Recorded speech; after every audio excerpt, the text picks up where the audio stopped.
ओम नमः शिवाय। ओम त्र्यंबकं यजामहे सुगंधिं पुष्टिवर्धनम उर्वारुकमिव बंधनान् मृत्योर्मुक्षीयमामृतात्। आत्मीजनों,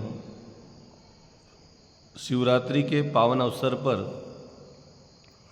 हम शिव जी से क्या प्रेरणा लें।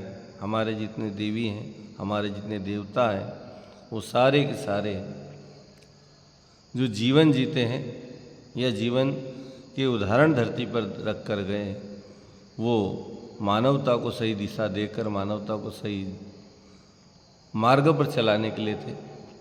भगवान शिव के इस पावन दिन को, जिसे हम शिवरात्रि कहते हैं, उसमें हम शिव जी से क्या प्रेरणा ले सकते हैं, क्योंकि भगवान से कुछ लेना ही है।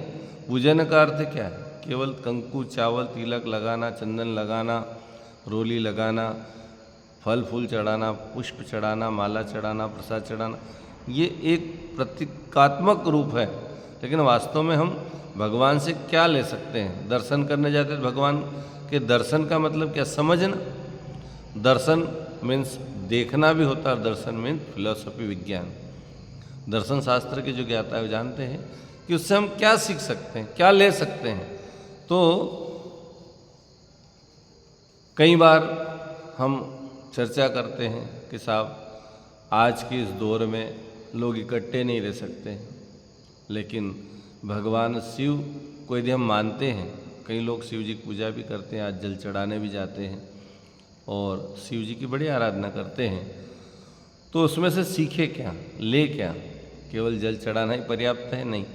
हमारे घर में स्वर्ग कब आएगा? जब उन देवी देवताओं के गुणों को अपने जीवन में हम उतारेंगे, अपने परिवार में उतारेंगे, उन सूत्रों को जीवन में हम उतार कर ही अपने घर को भी स्वर्ग में बनाएंगे। तो सबसे बढ़िया उदाहरण यदि हम लें शिव परिवार का, तो एक आचा की बरनी। आपने देखा होगा माता बहनें अचार बनाती है, तो अचार में क्या होता है? अचार को एक बरनी में रखा जाता है, बढ़िया सी बरनी होती है, उसमें रखा जाता है। ठीक। अब अचार में को बरनी में रखते हैं, अचार को बनाते कैसे? तो अचार में क्या रहता है? आम की खटाई, है ना, शक्कर गुड़ की मिठाई, मीठा भी होता है, खट्टा भी होता है, उसमें नमक भी डालते हैं, तीखा भी है, मेथी दाना कड़वा भी, मिर्च तीखेपन का, है ना, नमकीन और तीखापन तो सब मिलकर जब एक बरनी में रहते हैं और उस अचार को जब हम खाते हैं तो बड़ा स्वाद आता है। क्यों साहब? सबके गुण धर्म अलग है। खटाई भी है ना, मीठा भी है, तीखा भी है, नमकीन भी है, कड़वा भी है, चिकना भी तेल डाला उसमें, तो सब मिलकर उपयोगी हो गए। क्यों? सब मिल गए, सब मिलजुल कर एक बरनी में रहते हैं, कोई किसी से वो नहीं है, जबकि सबके गुण धर्म अलग है, सबके स्वाद अलग है, लेकिन उस आचार की बरनी में सब साथ में रहते हैं। भगवान शिव ही प्रेरणा देते हैं। यदि घर को स्वर्ग बनाना है तो भगवान शिव के परिवार से बेहतर कोई उदाहरण हो नहीं सकता। भगवान शिव के वाहन नंदी देवता, माता पार्वती के सिंह देवता, है ना, सिंह है उनका वाहन। भगवान शिव का नंदी है तो माता पार्वती का सिंह है, और दोनों एक दूसरे को देख नहीं सकते। सिंह नंदी को खा सकता है, खा ही जाता, खा सकता है क्या? आप छोड़ दो तो छोड़ेगा क्या? लेकिन शिव जी के परिवार में दोनों साथ में रहते हैं। इधर कार्तिक भगवान का जो वाहन है वो है मोर, और भगवान शिव के गले में सांप। मोर सांप को खा जाता है। और इधर भगवान गणेश का जो वाहन है वो मूषक है, चूहा है, और इधर भोलेनाथ के गले में सांप है। चूहे को सांप खा जाता है। तो सब विपरीत विचारधारा है, किसी की विचारधारा नहीं मिलती, फिर भी एक परिवार में रहते हैं, एक आचार की बरनी की तरह। तो प्रेरणाएं क्या लें, सीख क्या लें? शिवरात्रि पर शिव परिवार से सीख लें कि हम अपने ईगो को नीचे रखेंगे और हम मिलकर रहेंगे, मिलजुल कर रहेंगे, परिवार को स्वर्ग बनाएंगे। और इसीलिए आज पूजा में आपने देखा होगा, भगवान विष्णु हैं तो माता लक्ष्मी है, उनका पूजा होती है। भगवान कृष्ण है माँ और राधा जी है, इनका पूजन होता है। लेकिन धर्म के क्रम में आप देखेंगे तो शिव परिवार की जितनी पूजा होती है किसी परिवार की नहीं होती। आप बताइए कितने परिवार पूजा होती है? शिव के परिवार में गणेश जी की पूजा होती है, दक्षिण भारत में कार्तिक भगवान की पूजा होती है, भगवान शिव के गले में जो नाग पड़ा है नाग पंचमी उसकी पूजा होती है ना।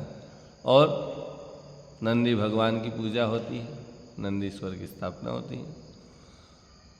और मोर को भगवान कृष्ण अपने सिर पर धारण कर लेते हैं, मोर पंख को। कार्तिक भगवान सेनापति हैं देवताओं के, तो उनकी पूजा होती है। माता पार्वती की भी होती है, माता पार्वती के वाहन की पूजा होती है, सिंह की पूजा होती है। सिंह डराना हो लेकिन फिर भी साथ में रहे तो पूजा हो जाती है। और सब मिलजुल कर रह रहे हैं। ऐसी विषम परिस्थितियों में जब एक दूसरे के विचार नहीं मिल रहे हैं, गुणधर्म नहीं मिल रहे हैं, सब एक दूसरे से कट्टर विरोध करने वाले हैं, वो एक साथ रहते हैं, संयुक्त रूप से रहते हैं।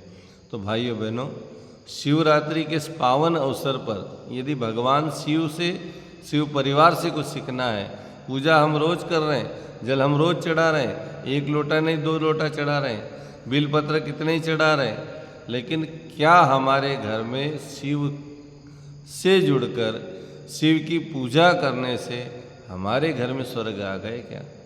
हमारे घर में तालमेल आ गए क्या? और न आया हो तो अभी हमारी शिव पूजा अधूरी मानी जाएगी। इसलिए हम ऐसे व्यवस्था बनाएं कि अपने परिवार में शिव परिवार के ऐसे दिव्य गुणों को आत्मसात करें। विचार हम किसी के नहीं बदल सकते, क्योंकि किसी को हम नहीं बदल सकते, अपने आप को बदल सकते हैं। हम बदलेंगे तो युग बदलेगा, अपने को बदलना है। इसलिए भगवान शिव से प्रेरणा लें, शिवरात्रि पर शिव परिवार से प्रेरणा लेकर हम भी ऐसे परिवार बनाएं, धरती को स्वर्ग बनाएं, परिवारों में आपसी सामंजस्य बने, प्यार बढ़े, सहकार बढ़े, सहिष्णुता बढ़े और धन्य गृहस्थाश्रम हो जाए। ऐसे शिवरात्रि के इस पावन अवसर पर हम सभी शिव परिवार से प्रेरणा लेकर अपने अपने परिवार को स्वर्ग में बनाने का प्रयास करें, शिव जी का आशीर्वाद प्राप्त करें और कल्याण के भाव हमारे अंदर जागृत हो। इस भाव से सभी को प्रणाम। ओम शांति।